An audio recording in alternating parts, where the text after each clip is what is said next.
Hello and welcome to Hank Games Without Hank. My name is John Green, manager of the AFC Wimbledon Wimbly Womblys, today taking on Blackburn Rovers. They've been roving all around Blackburn, but today they've come to South London to visit us. I'm going to be talking about my dumb phone, my incredible innovation that I came up with the help of CGP Grey, brilliant YouTuber and dumb phone expert. And but first, let me introduce you to our team. We're starting Lyle Taylor, and Success is back. Hold on, there's a Ghastly. There's a Ghastly available in Pokemon Go, guys. Everybody stay calm. Nobody freak out. I'm going to feed it a raspberry. Yes, now you're nice and calm. That's right, now you love me. Let me catch you. I threw in a great ball. I think I'm doing my part. It's just whether that Ghastly is going to agree to be gotten. No. He said no. He said he doesn't want to be gotten. And now I'm down to my last great ball, and I don't even really like Ghastlies. Why am I wasting great balls on Ghastlies? I don't even know. All right, we're gonna start the game. I'm gonna let that Ghastly run away if he doesn't want to be caught. It's so frustrating when they run away, but I'm letting it happen because I've had enough of living my life according to only Pokemon Go. So you might be wondering, John, if you're playing Pokemon Go on your iPhone, how on earth can you claim to have a dumb phone? Well, the answer, my friends, is simple. I have removed all of the apps that cause me stress from my phone. So I talked to CGP Grey about this. He's a big advocate for a low information diet, for not ingesting any more information than you need in order to get through the world. Jago confused about the offside rule. He's like, but I don't think I was offside, except that you've been proven wrong by history. See? Yeah. Okay. I was at VidCon, and I was looking at my phone all the time because that's what you do at VidCon, because I get very nervous, and I want to make sure that everything's going okay. So I'm constantly looking at Twitter to find out whether people are having a good time at VidCon. If they aren't having a good time, why they aren't having a good time, what can I do about it? Who do I need to talk to? Texting the person who saying this random person at VidCon has a problem, etc., etc. That's a red card, by the way. When you act, what? Oh, come on. Yeah, look at the outside of my ankle. It's been torn apart. That's a clear red card. He went right through me to get to the ball. Good Lord. At least a yellow. But no, apparently only a stern talking to, which is the equivalent of no punishment at all in that part of the pitch. How about not good. Not good. Did I get another? Oh, it's another foul though. I don't like to say that Blackburn Rovers are playing dirty, but they did just foul Dix. Just pass it, Dix. There's no reason to be a hero here. Yes, get it to Frankenstein, and then Frankenstein's a good crosser of the ball, and then John Green. Frankenstein! Oh, that's just terrible. Truly epically bad. So I was talking to CGP Grey, and he was like, you need to get all the social media off your phone and the internet so that you can't, use this as a device to stress yourself out, which is definitely what I use my phone for. It's not ideal. I'm not proud of it, but that's true. My phone gives me these little jolts of pleasure or information or something that I need that I feel like I need, but in the long run, it has dramatically increased my anxiety. And just the thought of having that stuff with me all the time, my email with me, the internet with me, and never having a kind of moment's peace from that stuff, in a way, it feels good, right? That's why I've been doing it for so many years in a row.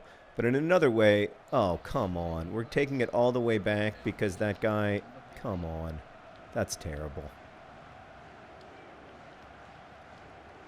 Just to check on somebody who wasn't even injured in the end when I was going to have possibly a breakaway. Yeah, so I waited a couple weeks after VidCon to actually think about doing it, and then I did it. So here's what I did. And I can't recommend this to everybody because everybody doesn't have the same level of obsession with their phone that I have. But what I did was I removed all of the apps that are social engagement apps, except for Snapchat, because I use Snapchat to send cute pictures of our kids to my wife, and the kids love the Snapchat filters, and I don't want to take that away from them. But I removed Twitter and Instagram and Facebook and, all of that stuff. All the stuff of, like, all the engagement stuff. Great save by Shia LaBeouf. Then I removed my email. That was difficult to do and, like, emotionally taxing, because I was like, but I need my email on my phone. No, I don't. If I have a question, I can call somebody. In fact, just yesterday I had a question about where this doctor's office was, and at first I was like, oh no, it's on my email and I can't get my email on my phone and this sucks, and I was stupid for taking it off. But then I just called the doctor's office, like you did until 4 years ago when email got on your phone, and it was fine. Then I removed, I actually didn't remove Safari. I just made it extremely hard to get to, so that now, I might eventually remove Safari if I can figure out how. By the way, Blackburn Rovers absolutely dominating us at the moment. But I couldn't really figure out how to remove it, so I haven't removed it yet. But also, I think sometimes it's necessary to, like, have some kind of web browser that you can get to, for instance, to get your doctor's phone number. Although I could have gotten that from Google Maps. Then I basically made it so that all my phone does is call, text, and then play Pokemon Go, map my runs, serve as my remote control on my TV, allow me to check into flights on Delta, navigate for me, allow me to order food via DoorDash, allow me to play music by Google Play Music, allow me to listen to podcasts, find my iPhone, and YouTube. That is what my phone does now. So it's not really a dumb phone, but it is a phone that causes me a lot less stress than my phone caused me a month or two ago, because it doesn't allow me to do the things that I have an overwhelming propensity for doing and absolutely no willpower in the face of, like checking my email every 5 minutes and filling every second that I can with distraction. The other thing is that I took all the games off my phone, which was also physically painful because I've been playing that game True Skate for years and years. Oh no, Shia LaBeouf! Oh, Shia LaBeouf. Beautiful. Magnificent work by Shia LaBeouf. Oh, and then big danger, but it is averted. You gotta say, this hasn't been our best game. I feel like in FIFA, if you can get one goal ahead, then you can score a bunch of goals. But scoring that first goal is so freaking hard. I know that I'm not very good, and that's part of the problem, etc. I am aware. But I've been playing online a lot, and I've made it to like level 6. So I'm not that bad. I mean, oh wow, how did that not go in the net? Terrible finish by Blackburn Rovers. We're clinging to a point here, and that's not going to help us at all. That's not going to be helpful. Wow, Shia LaBeouf he's having a Tim Howard versus Belgium level game. I feel like, especially in an election year, because I get really obsessive about election coverage, like I think so many people do, I need to have ways of turning off the information flow. Like, for so long, Derek Muller made a great video about this, but for so long, humans have needed all of the information they could get, right? Because the act of acquiring information was basically our killer app as a species. It was basically what we could do better. That and cooperation were what we could do better than anyone else. And I understand that, like, so now we've got these brains that are poorly evolved to our current situations, and we've got these, we've got these methods of disseminating and sharing data that that are like perfectly aligned for our brains, to like make us keep paying attention even when it's not something that's particularly useful. Like, I think of election coverage as a pretty good example of this, actually, because no amount of paying attention to the news cycle is going to change, certainly not going to change who I vote for president, right? But it's also not going to change who I vote for city council, because the city council race isn't in the news flow. Like that's not part of the media narrative. It's almost exclusively the presidential race, and then to a lesser extent some Senate races, maybe some U.S. House races.